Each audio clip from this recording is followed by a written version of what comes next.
Hello, Suns fans. This is Suns Latest. I am Rich Rubin. I appreciate you commenting. I appreciate you signing up and subscribing. It's kind of the same thing, isn't it? We're closing in on 650 subscribers, so thank you very much. Let's start with the quote of the day. I always laugh when people ask me about rebounding techniques.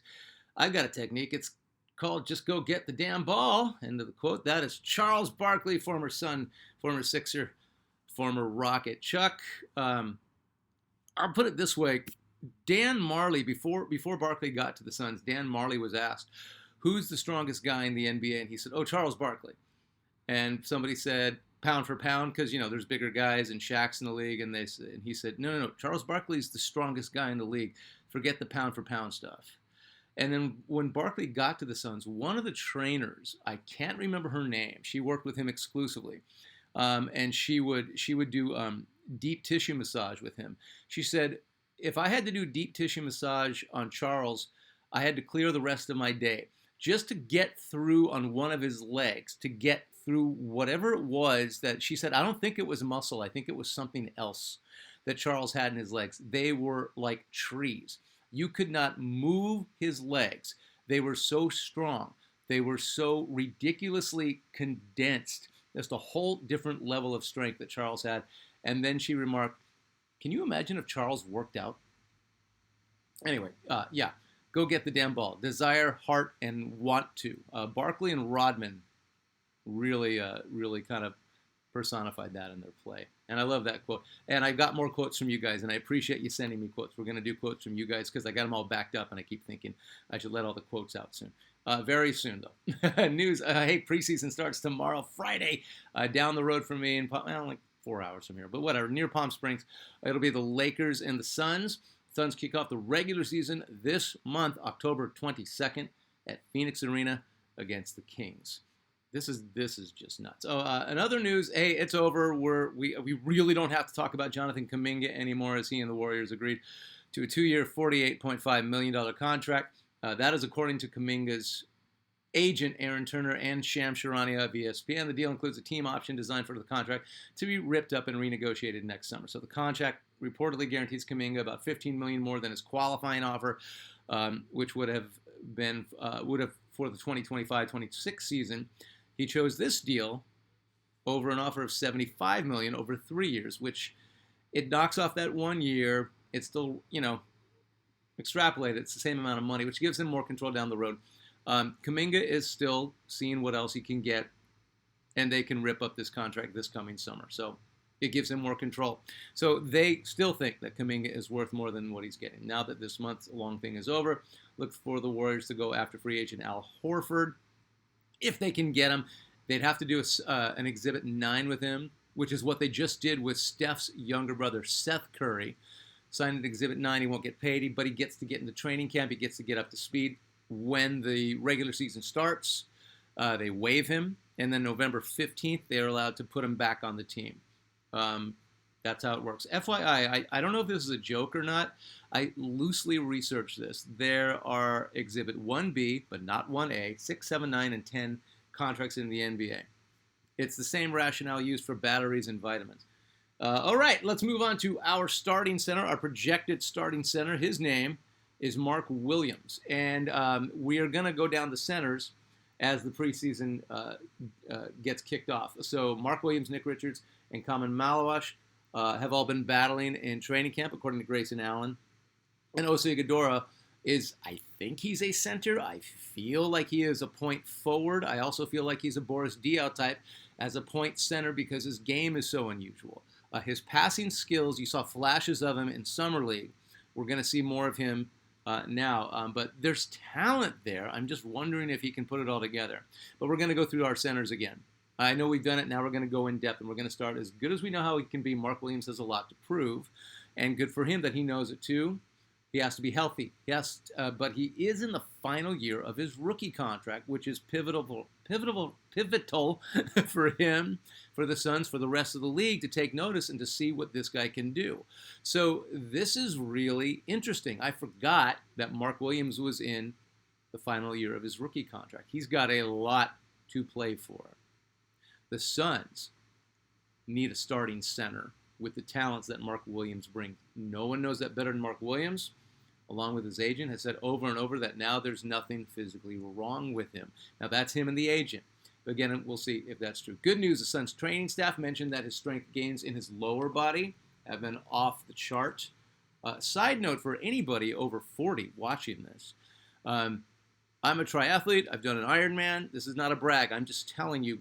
And I'm pushing 60.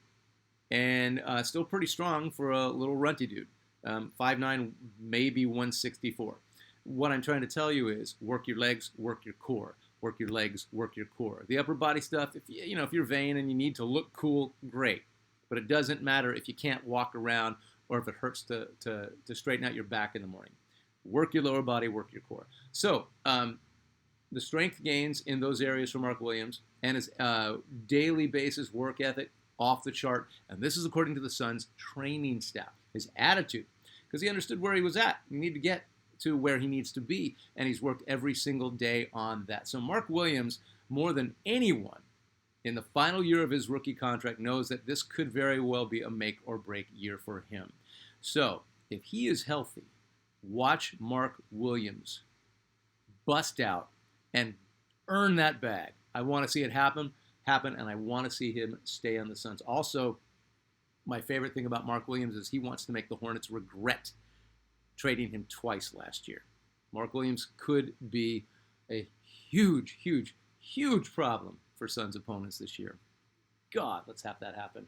All right, I didn't get to all your comments because you guys are awesome and you sent a ton on the last Suns Latest. So we're going to backtrack and get to a few of those today, a few of them on the next Suns Latest. But I wanted to get those ones that you wrote over the last few weeks, or I can't keep track, which is a good thing because you guys keep commenting. So thank you very much. From that Boomer Bro 4348, consistent contributor. Malawach can possibly surprise the heck out of us if he comes off the bench and provides some great rebounding like Mark West and is a vocal leader. Grayson Allen confirmed that. I think he will earn the respect of the locker room. Sounds like a humble guy and is thankful for the opportunity. Agreed, his teammates like him, and he's surprised a lot of them with being so vocal, especially on the defensive end. At Curious Mind 2525, hello, sir. I appreciate you so much. The Sun season is almost here. Al McCoy would love having a park named in his honor where families and kids can enjoy playing basketball and just hanging out. Nice gesture, Glendale. Yeah, Shazam Park is now open in Glendale off Olive, and I want to say 54th. I hope I'm not getting that wrong. Really cool what Glendale did for Al. I grew up in Glendale, Arizona, across the way at the old Hallcraft townhomes in Glendale, Arizona, from Al and his really awesome family. It really starts the season off in a good place. And I got that information from Al McCoy's oldest son, Mike McCoy, an old radio pal of mine, and we're still in touch, and he always feeds me a tidbit every now and then. So thanks again, Mike McCoy. At Doug Drew 2, now that KD is not on my team anymore, and I still love that guy. I love KD too, in a weird way, but he was not a good passer. Probably the weakest part of his game. He wasn't a bad passer. He just wasn't a facilitator. But it's like, I mean, that's, he's a good defender, good help defender. There's an argument that Kevin Durant's the greatest scorer of all time. We had at least 2 or 3 turnovers per game because KD's passes were lazy or predictable. Okay, I don't remember that, but hey, I wasn't paying attention to that. I still wish him the best unless he's playing against my Suns. He also doesn't have a world-class point guard anymore with Fred VanVleet's injury. And I hate that Fred VanVleet went down, as I really liked him. And I don't like it when a key player for an up-and-coming team that has a chance to contend goes down. I think it weakens the league. And as much as I don't want to see KD do well, Schadenfreude is kind of a terrible thing. But how good are the Rockets going to be without their floor leader? I know they have KD. I know that's a huge improvement for them over Jalen Green. But KD didn't have a point guard last year for the Suns. Tyus Jones was not that guy.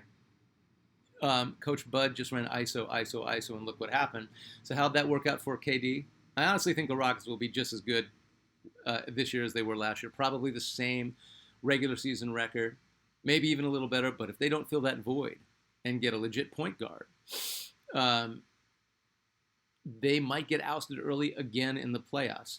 In the playoffs, if you don't have a legit point guard or at least somebody facilitating in a consistent way to get your scorers where the buckets that they need, it doesn't matter how many superstars you have. The Suns proved that. So let me know what you think in other comments. Anytime you want to comment, anytime you have a disagreement, just let me know. That's totally fine. We're going to wrap it up today. with our top 15 legends of all time. And number 10 is Connie Hawkins, the Hawk. Oh, let's see. This guy right there. Yes, I've saved that poster. I used to have a Dick Van Arsdale poster, and I used to have a Leap and Lamar Green poster, and for the life of me, I cannot find them. But there is Van Arsdale's right there too. So at least I got one photo of Dick Van Arsdale. Let's see. Oh, and I just ordered Connie Hawkins' book Foul, which I think I've been meaning to read for most of my life, and I just never got around to it. I finally ordered it. I will have a soft copy in my hand. I had to get it used. Connie Hawkins' Foul, the used bookstore copies with the frayed edges, the cheapest ones are going for $38 and $40. The most expensive ones, the original hard copies, are in the tens of thousands of dollars. There's like, I think, a $40,000 one. There's like a $60,000 one that Connie Hawkins autographed. There's something going on with his book, Foul. Anyway, I ordered mine, and I should be getting it soon. It's about his exile from the NBA and the ban from the NBA for alleged gambling ties that had nothing to do he had nothing to do with. He was accused, and that was that, and he didn't get to play in the NBA, eventually proven innocent, and he made it to the NBA. I just ordered it from Abe Books, abebooks.com. Amazon's great. You can get everything you want, but I like to go to the smaller bookstores online. Keeps them going. I still can't confirm that the NBA made it, so I think Curious Mind 2525 can confirm this for me. But I think we got Connie Hawkins instead of the Seattle Supersonics in their expansion year because we lost Kareem Abdul-Jabbar, Lou Alcindor at the time, to the Bucks when we were an expansion team. So, and supposedly there was a behind-the-scenes coin flip with the Sonics, and I don't know who they got. It might have been Spencer Haywood. But we got Connie Hawkins. Colangelo's still alive. Somebody find Colangelo and press him. He never returns my calls. Whatever. We got the Hawk. And there are a few Suns who did more in one season than what Connie Hawkins did for us in his first season with us. He was a rookie his first season with the Suns. I know he'd been a veteran in other leagues, and he was MVP of the ABL. He played with the Globetrotters, but in his first year, with lingering knee issues and getting worse almost every game, the Hawk did so much. Played almost every game. He missed one game. 24.6 points per game, 10.4 rebounds per game, 4.8 assists per game. Last game of the regular season, 44-20, 8 assists, 5 blocks, and 5 steals against Elvin Hayes and the San Diego Rockets. Yes, the Rockets used to be in San Diego, and then they moved to Houston. I wonder why they were called the Rockets in San Diego. Was there some jet propulsion NASA stuff going on in San Diego in the 60s that I didn't know about? Because the Rockets makes perfect sense for Houston. Anyway, it's just interesting. The Suns finished third in the Western Conference, 39 wins, but they made the playoffs for the first time. Why? Because Connie Hawkins. We played the Wilt, Elgin Baylor, Jerry West Lakers. And if you can, find film of that series because each of those Hall of Famers were shaking their heads while the Hawk dunked on their heads. He absolutely dunked on their heads for 7 games. Suns won game 2 with Hawkins scoring 34, grabbing 20 rebounds, along with 7 assists. And I think this is a still from that exact game. I'm almost positive. Look at West. Look at Keith Erickson, the guy who we eventually traded Connie Hawkins for. Huh? Oh, again. Yeah, Hawkins destroyed them. For the series, Hawkins averaged 25.4, 13.9 rebounds, 5.9 assists. He upped everything. And 46.9 minutes per game despite aching knees. He did everything he could to get the Suns past the legendary Lakers. We were up 3-1, but we just couldn't hold it. We did not have the horses to hold it. I think Neil Walker, our starting center, who could hold his own against Wilt, but at least could get a body in front of him and make it harder for Wilt to get where he wanted to go. I think Neil Walker got injured in game 2 or 3, and it really was just really impossible to hold Wilt down. Hawk was voted an all-star starter, made all-NBA first team, the first Sun to make an all-NBA team. He was top 5 in voting for MVP that year. He was easily a top 5 player in the league that year, and some thought because of his impact for a team that had won 16 games or 18 games the year before, some really felt that Hawkins was the MVP of the league that year, and there's a lot of people that would argue that. Knee issues had already caught up with him, and it's a freaking shame. It's a freaking shame that some BS kept him out of the NBA for so long. He was already one of the greatest players who ever played, and he's in the Hall. And he's in the Suns Ring of Honor. His number's retired. He's the Hawk. Number 42 is retired by the Suns. If he had been in the league earlier, he would have won an MVP. No telling how much greater he would have been. Hawk worked in community relations for the Suns, and I got to see him play live when I was 3 and 4 years old. My dad was taking me to the Suns games early on. And the last time I saw Connie Hawkins, boy, this might have been 07 or 08. I was visiting the family in Phoenix, and we got tickets to see the comedian Stephen Wright, who was playing Symphony Hall in downtown, and Hawkins was standing outside. He was going to go see Stephen Wright, and he had just gotten into the Basketball Hall of Fame, and I walked up, and I said, "Mr. Hawkins," and he smiled. He says, "Hey, how are you?" I said, "I'm fine. I got to see you play when I was a tiny kid. You were the first superstar I ever got to see play. And congratulations on getting into the Hall. It's about time." And he smiled and he shook my hand. He said, "Thank you very much." It was the greatest day of my life. The Hawk passed away from cancer on October 6, 2017 at 75 years old. Larry Brown, legendary coach, said of Connie Hawkins, quote, "He was Dr. J before Dr. J. He was Elgin before Elgin. He was Michael before Michael. He was simply the greatest individual player I have ever seen." Doug Moe, legendary coach, said of the Hawk, quote, "He was the first guy on that Dr. J. Michael Jordan level. Nobody could touch him," end quote. And in the words, this is my favorite quote about Hawkins, in the words of the late, great Bob Lanier, Hall of Fame center Bob Lanier of the Pistons and the Bucks, after one of the few snubs Hawkins got before he got into the Hall of Fame, quote, "There's guys in the Basketball Hall of Fame who couldn't carry Connie Hawkins' jockstrap," end quote. Connie Hawkins is your Suns legend of the day. Rest in peace, Hawk. Hey, thank you for watching Suns Latest. Appreciate you being part of the Suns Latest family. Comment, sign up, let me know what you think. I'm Rich Rubin. I'll talk to you soon.